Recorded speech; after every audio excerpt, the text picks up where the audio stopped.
Icecrown Citadel, the final major raid tier of our current expansion, a place where a legendary weapon is forged, and the home of an antagonist who has been a long and storied part of the Warcraft lore, well before the MMO even existed. Arthas Menethil, the Lich King. This raid has one serious legacy, from its amazing weapons and trinkets, incredibly memorable boss fights, and back in the day at least, world-first drama involving the final boss and some Saronite bombs. Whether you pugged ICC back in the day, pushed for heroic bosses, or never got to try it at all, you will have heard WoW players over the years talk about this raid, and for good reason. As ICC, similar to every raid tier in Wrath so far, also tried to do some things differently, and take lessons from the previous raid. All the way back in Naxxramas we just had 10 or 25 player raids, Ulduar briefly brought us hard mode, and Trial of the Grand Crusader switched it up once again, trying the new heroic mode toggle and attempts. In ICC things change once again. And these days re-releasing ICC presents Blizzard with quite a few choices. So today I thought I'd go over how this raid released back in 2009, what changes were made over time, and ultimately how things are likely to be different in 2023. This is the legacy of Icecrown Citadel.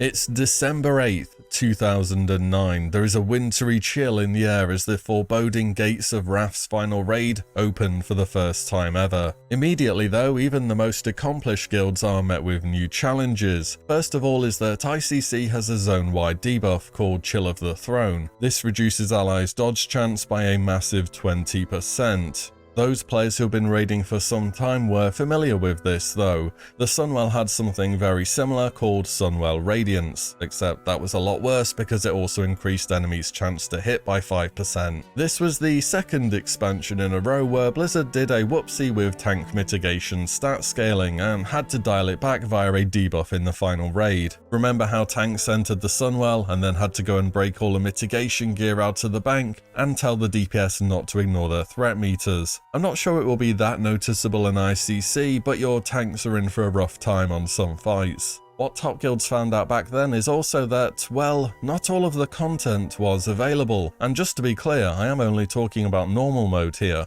We'll get on to heroic later. Between December 8th, 2009 and January 4th, 2010, you could only clear the first 4 bosses, that is up to and including Deathbringer Saurfang, whilst the gates further on into the Citadel remained locked. On January 5th, 2010, there was good news everyone, as the Unholy Wing was finally opened. Players now had access to 3 further bosses, being Rotface and Festergut, both of whom had to be defeated before you could take on the end boss of that wing, Professor Putricide. However, this end of wing boss came with a catch.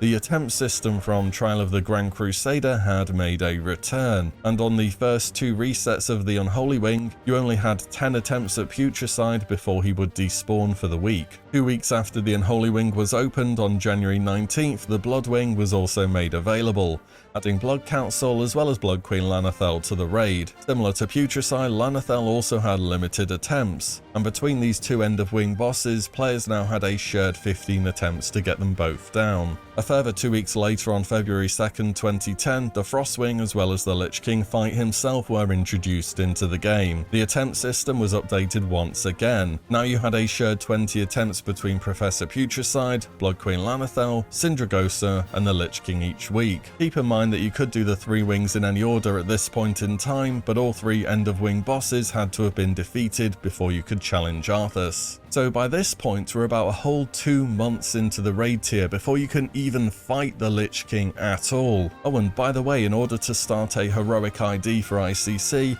someone in the raid had to have defeated Arthas on normal mode, effectively locking heroic out of the game for about 8 resets. But 2 days after the final wing was out, Arthas had fallen for the first time on normal mode, and it was on February 4th, 2010 that Insidia's fateful and all too well-known Saronite bomb incident took place. Arguments to this day still go back and forth on whether it was deliberate or a simple mistake, but one of the rogues in the raid as part of their rotation was using Saronite bomb bombs, a very commonly employed tactic if you're min-maxing, even to this day. However, for some reason, throwing these bombs was causing part of the Lich King's platform to rebuild itself, effectively allowing Insidia to ignore otherwise lethal mechanics and blast the boss down in record time. Blizzard got wind of this world first and were not all that happy with them, stripping them of their titles, loot earned, and hitting them with a 3-day ban, which would go on to seriously affect their heroic progression. Credit to the first legitimate normal 25-man Lich King kill went to Paragon the following day on February 5th. During that reset, plenty of other top guilds would go on to secure themselves a place in the heroic race, which would begin on the following reset. So on February 9th, 2010, for the first time ever, guilds who had beaten ICC 25-man normal were able to access heroic mode. Now the real race began. Alongside this, changes were made to normal mode. Blizzard decided that alongside the release of heroic,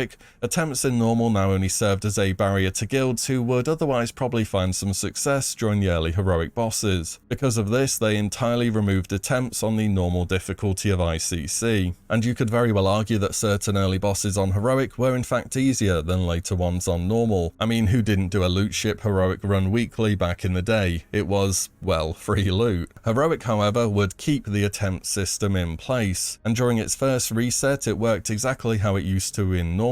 Also similar to normal, 5 more attempts were added every 2 weeks, up to a cap of 50. And so reset upon reset went by, and Arthas on heroic continued to prove a challenge. A serious challenge at that. Even with up to 35 attempts total, guilds were still a little way off landing that final blow on the most challenging encounter Blizzard had ever designed. And so on the reset starting 2nd March 2010, a buff was introduced into the game. It was called Hellscream's Warsong for the Horde or Strength of Rin for the Alliance, but it did the same thing for both factions. This buff increased total health, healing, damage absorption, and damage dealt by 5%. A pretty huge aura buff to all aspects of raiding. This buff not only helped out the top guilds push bosses they were barely failing on, but also provided a massive boon to all guilds looking to progress their way through ICC. And 3 resets after this 5% buff had been added, on March 26, 2010, the world first kill on the Lich King 25 heroic was finally achieved by Finnish guild Paragon, meaning not only did they get the world first normal mode, but also heroic. And here is something you don't hear about too often. His defeat needed a 5% buff to be accomplished. Now, it's not uncommon for an end boss to get nerfs where it's overtuned, Legion killed Jaden for example, but this back then was a rare thing to happen. Also, Paragon were the only guild to have ever defeated the Lich King 25 heroic with this 5% buff. World Second came 2 resets later by the guild for the Horde, and by this time the raid-wide buff had been increased to 10%. This buff will be bumped up a further 5% every single month or so. It would eventually cap out on the reset starting 20th of July 2010, and in its final version it gave players 30% more total health, healing, absorption, and damage dealt. And back then you still got all the relevant achievements, loot and so on whilst using this buff. It didn't hold you back from any rewards, it just made them much easier to get over time.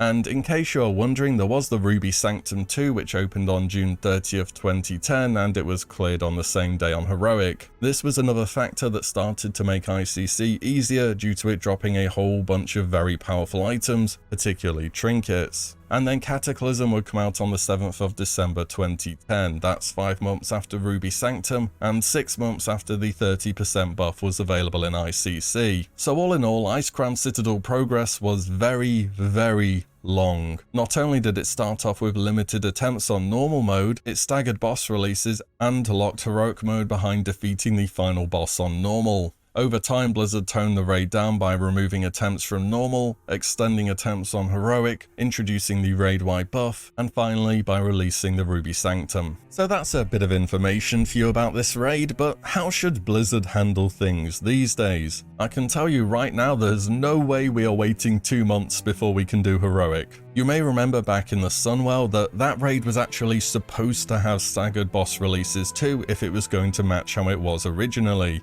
As far as I remember, the Eridar twins Muru and Kil'jaeden were at least 2 weeks apart and were dependent on your server having fully progressed the Isle of Quel'Danas event, whereas in Classic, Sunwell opened just after the patch dropped and we could do all the content day one, so I'm expecting no staggered boss releases these days. That's kind of a given for me. In Wrath, however, the limited attempt system has remained, particularly punishing ones too, such as the 1 hour time limit on Algalon, which was removed some time ago now, by the way. Even if we go into ICC with all the content available, with the time appropriate attempt system, you would still have 10 attempts between Putricide, Lanathel, Sindragosa and Lich King week 1, and that would just be on normal, mind you. You wouldn't even be able to do heroic until you had cleared this. Another option is just to drop attempts for normal. This happened back in the day around the time when heroic released, and then perhaps we keep the 20 attempts for heroic, with 5 more being added every 2 resets, maybe even every 1 reset.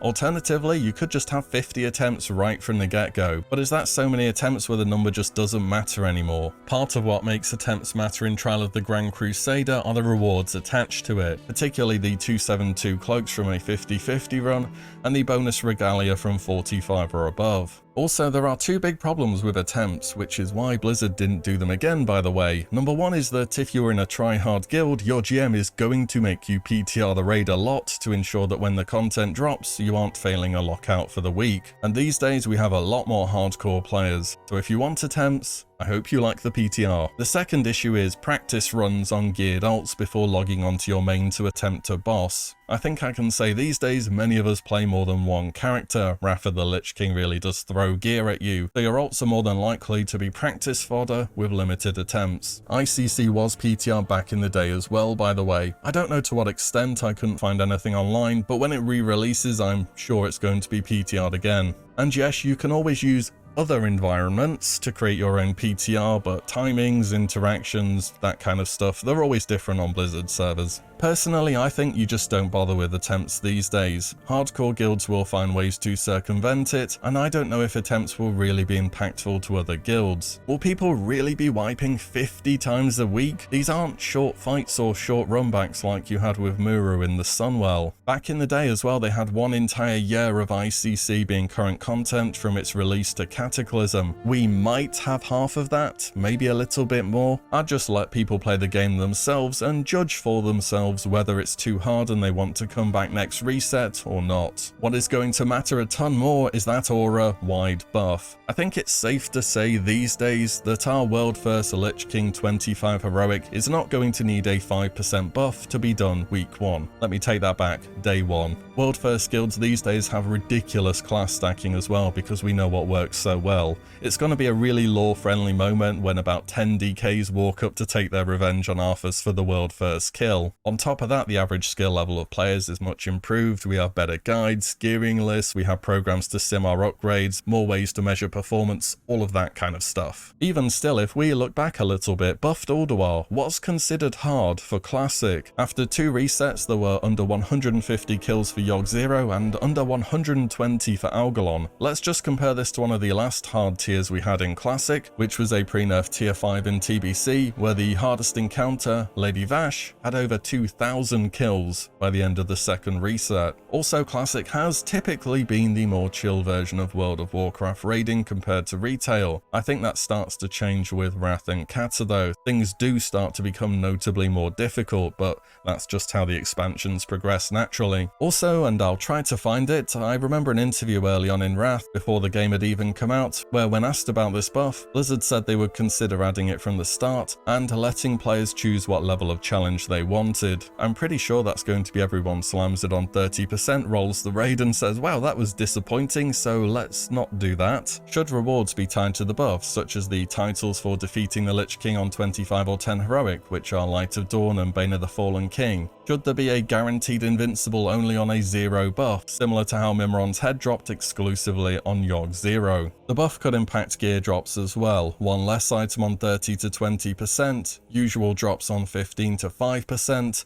and 1 more on 0%. I don't know if taking an item away feels all that great, but using the buff is like using many more items, and one extra item would push people towards attempting 0%. But then again, it feels as though we're giving people extra rewards for just playing the raid on its intended difficulty, and even just one extra item is a lot. ICC is a 12 boss raid, that's up to 12 more items per reset. Perhaps you guarantee a certain number of Shadow Frost shards to drop behind what level of the buff is used to mitigate some RNG in your Shadowmourne crafting. Whatever happens, any of these options would be faster gearing and faster rewards. But keep in mind, we're not going to be getting a year-long ICC, so maybe you let people get their bis faster than usual and just enjoy the raid before Kata drops. Also about this buff, back in the day you had to talk to an NPC to turn the buff on or off, and you could not modify it in increments of 5 between 5% and 30%. It was all or nothing, so if you tie rewards to the buff, it may encourage players to change the buff on a boss by boss basis, which might make it kind of annoying to deal with. Whatever happens, I think it's more sensible to start off difficult and become easier over time, rather than the other way around. There are definitely tough fights in ICC,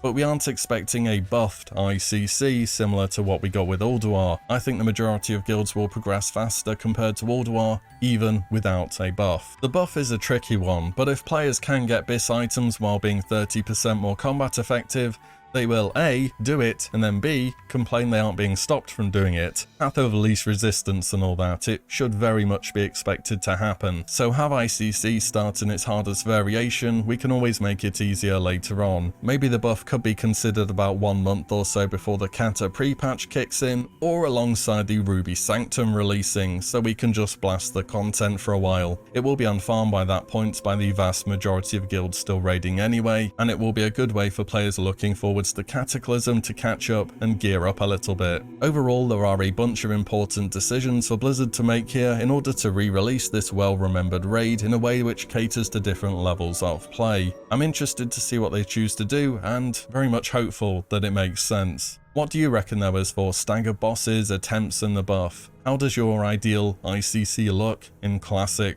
Let me know below. And as always, thank you all so much for watching and listening in, and I'll see you all in the next one very soon.